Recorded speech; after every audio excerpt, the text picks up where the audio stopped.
Good day, I'm Stephen McHugh, and this is your JIS News for Monday, December 5, 2022.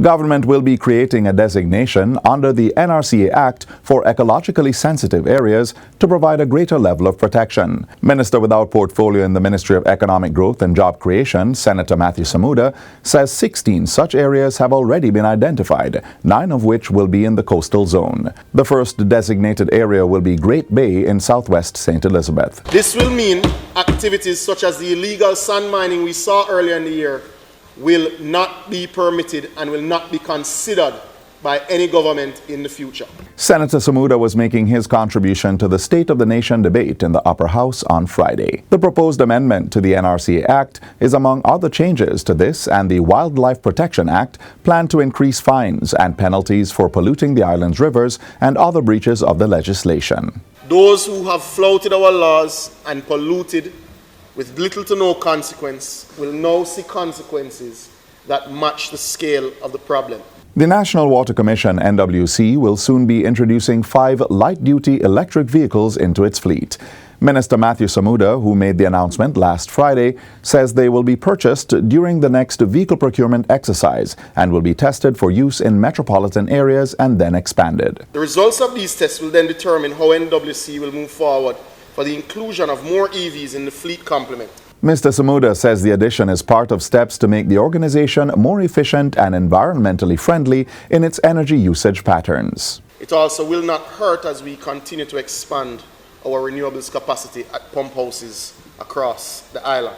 The first set of birth certificates under government's Operation Birthright has now been handed out. The program seeks to provide 11,000 birth certificates free of cost for undocumented Jamaicans with low income and was announced as one of the Jamaica 60 legacy initiatives. Minister without portfolio in the Office of the Prime Minister, Floyd Green, handed over the first certificate to Beeston Spring resident Tina Campbell on Friday. Persons can be nominated for the program by their Member of Parliament, the head of the Jamaica Council for Persons with Disabilities, senior officials in the Ministry of Local Government, a Justice of the Peace, a public officer, a medical practitioner, or a minister of religion, among others on the authorized official list. It's open to Jamaican-born citizens aged 1 year and above with a monthly income of $37,000 or below. Beneficiaries must also not be receiving similar assistance under another program. Application forms can be downloaded from nidsfacts.com or rgd.gov.jm and submitted to any RGD office island-wide for processing. The RGD will also be printing and distributing the form at its branch offices. The first batch of nurses from across the United States of America are now on the island to participate in the Ministry of Health's Code Care project. The initiative is geared at reducing the backlog of elective surgeries in the public health sector by 2,000 over a 12-month period and cutting the wait time for these surgeries to less than 180 days. As part of Project Code Care's long-term objective, MOUs are being signed with overseas health systems to build capacity for training more specialist nurses. This will be done through clinical faculty sharing and exchanges, as well as clinical rotation in Jamaica and outside the country. The 6 nurses from the U.S. are assigned to the Noel Holmes Hospital in Hanover. They are set to support 15 to 20 surgeries over the next 7 days, treating hernias and transurethral resection of the prostate, among other conditions. 8 local private and public health facilities have also partnered with the Health Ministry to achieve the deliverables of Project Code Care.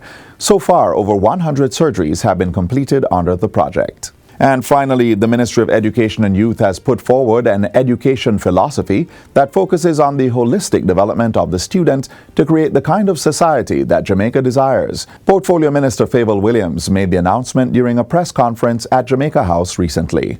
The Ministry of Education has spent some time deliberating, drafting and redrafting, and at this point, we do have a proposed education philosophy. Of course, we know that we have to build the awareness around this as we go forward. Minister Williams says what is being created is a deeper philosophical embrace of education and what it can do for society.